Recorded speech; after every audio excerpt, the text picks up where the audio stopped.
24th of August 2023.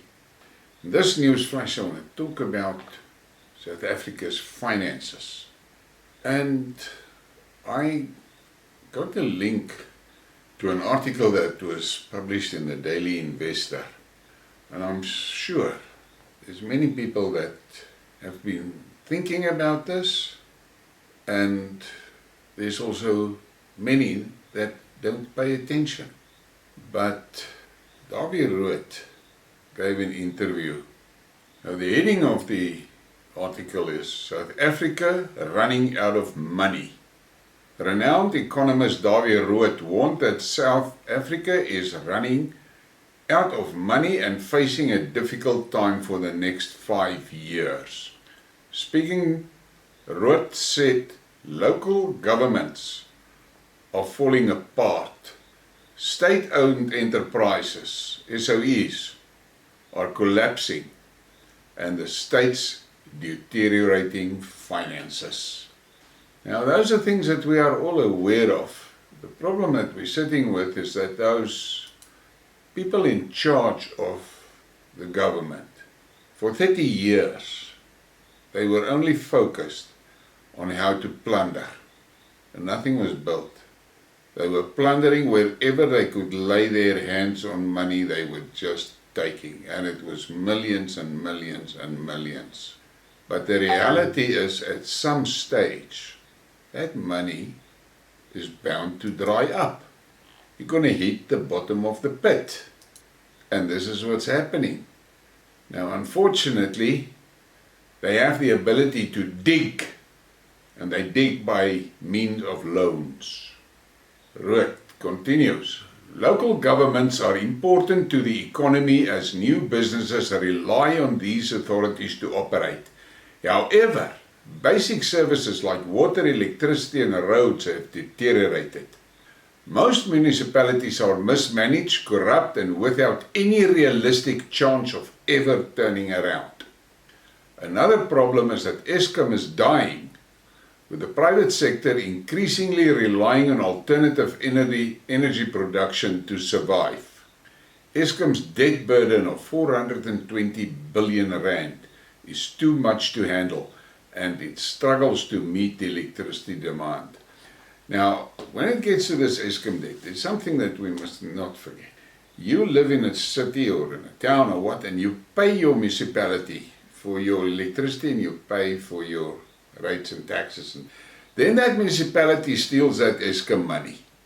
You have paid that Eskom money out of a salary or income after tax. So you've been taxed on your money, and what was left over you got in your hands, and now you pay the municipality. Then the municipality steals that Eskom money and don't pay Eskom. Then the Minister of Finance comes and he bails Eskom out. And how does he bail Eskom out? He bails Eskom out by giving him, again, taxes that they collected from you. So it's a vicious circle. So in the end, it would make more sense not to charge the consumers for electricity and pay Eskom directly from the Department of Finance for its costs. That sounds crazy, but this is what is happening.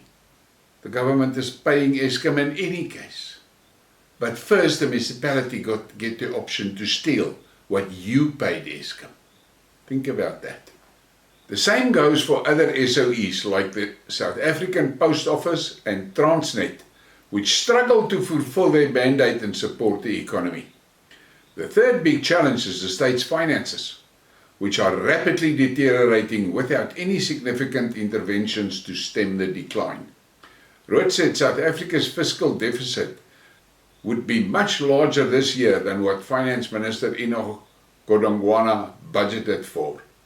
The state's expenses are going to be much larger than expected and economic growth much smaller. There are a few reasons for the growing fiscal deficit. The salary bill for civil servants is larger than budgeted because they received above inflation increases. This is set to continue with an election year in 2024. The government gave money to failing SOEs than expected, more money. This will continue, especially with the state planning to take over a large part of Eskom's debt. South Africa's tax collections are under pressure because the economy is not growing.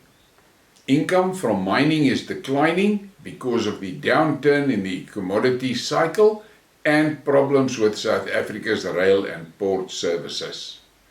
Now, if you look at what he is saying here, it makes 100% sense. But then you must try and get some perspective on it. The salary bill. These civil servants are being paid obscene amounts of money. Plus they pack every room and every chair and every office as full as possible of people. Because this black government has got the idea that civil servants is job creation. Now that can never fly. And then it comes to the money being sent to the SOEs. Every year it's just more and more and more and more. None of them are profitable anymore. Mostly because obscene salaries that are being paid to the top structures. And I mean, look at the salaries at Eskom. Plus they've got double the personnel they had prior to 94. 2 times more personnel, and they only generate half the power. So productivity is out of the windows.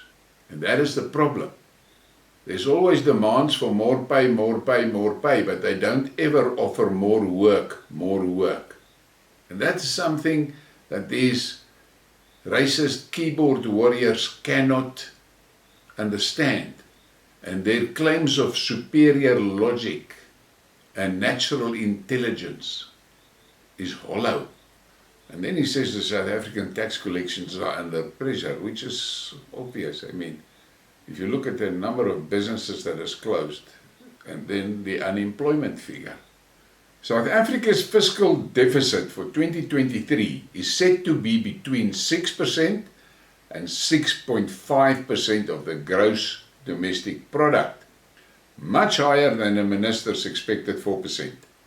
The minister said they want to stabilize South Africa's debt level at 70% of GDP, but it has already increased to 72%. I expect South Africa's debt to increase to 75% of GDP by the end of the year and reach 80% of GDP by the end of 2024. That is insane. Just for a moment, imagine what is the interest costing the country every month.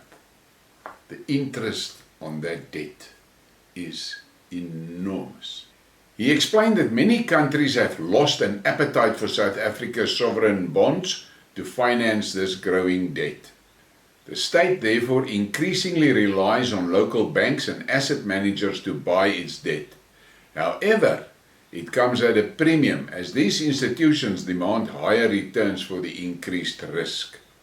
It has reached such a concerning levels that the Reserve Bank Governor Lesetja Kainyako has warned that it is starting to put banks' balance sheets at risk. Roodt warned that this party could end when private institutions decide not to fund the state's increasing debt levels. This in turn will lead to increased long-term interest rates and finally increased inflation, with the government printing more money. The economy is in trouble and the government cannot fix it because they are the people who caused the problems in the first place.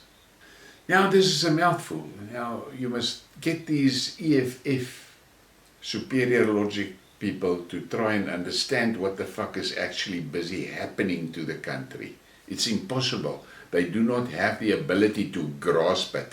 All they're interested in is getting every month, at the end of the month, getting their salaries. Then they're happy. And they don't give a shit where that money comes from. And then we're sitting with Ramaphosa that bragged about the fact that the ANC has put 17 million people on Sassa. Plus there is obscene amounts stolen from the Sassa system. Illegal immigrants in South Africa are taking millions of rands every month out of Sassa. The authorities are incapable of doing anything about it. The authorities are so corrupt that they help these illegal immigrants to steal Sassa grants.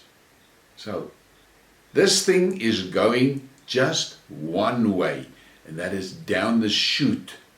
And there's no way that it can be stopped. I looked at this BRICS gathering, and when Cyril introduced that 740 cabinet members of his to the people. I mean, they're standing there, cabinet members standing there like 7 rugby teams.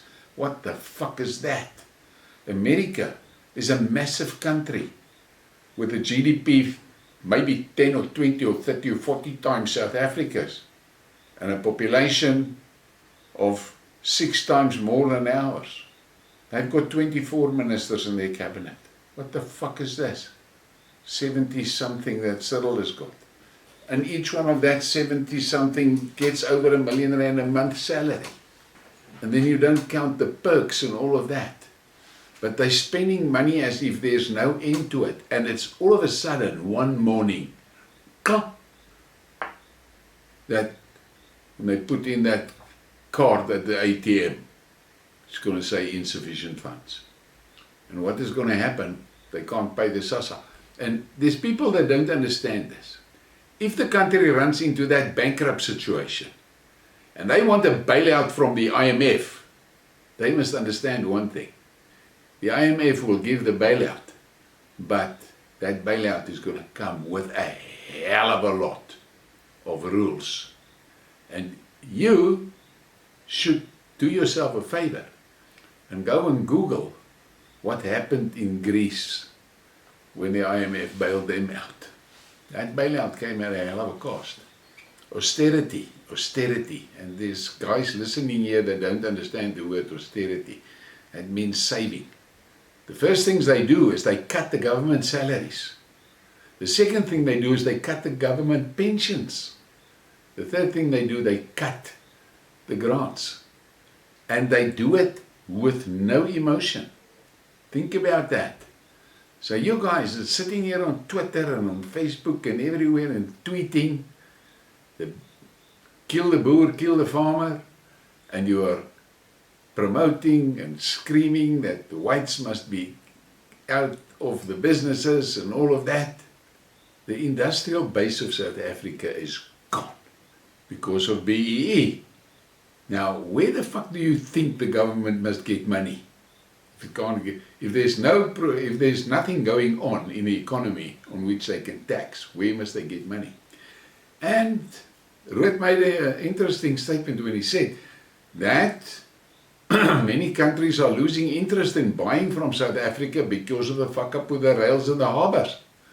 I've mentioned in the previous Skidmark about the tons and tons of fresh produce that go rotten while waiting for the ships to dock, because that harbour can't handle it.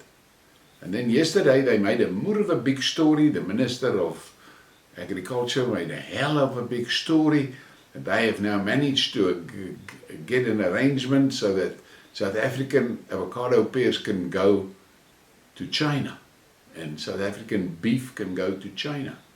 I've got one question for her. Point number one. But you brag about getting the market, but at the same time you're supporting kill the boer, kill the farmer. Where's the superior logic there? And then the next thing, so the farmers the farmers must produce these things that you want to export. Then the next question, how the fuck must they get this stuff to the harbour? The rails is gone. And then when it eventually arrives at the harbour, how must it get onto the ships? Because that harbour is so fucked up, the ships must sit and wait 10, 14, 18 days outside before they can come in. By that time, all the cattle is dead and all the avos is fraught. But this is what you get when you put low IQ people, unqualified, unskilled people in charge of a country. That is what you get. This is now the end of it. And this Sassa brigade with all their racism shit on Twitter and on Facebook and so forth, they think they are suffering now. They don't have a clue of the suffering that's waiting for them. And all of it thanks to black democracy. That's it. There's your problem. Black democracy gave you this horror story. Whites had nothing to do with this. Nothing. You fucked the country up all by yourself. Please give me a like and a subscribe and share the thing. Thank you for your support.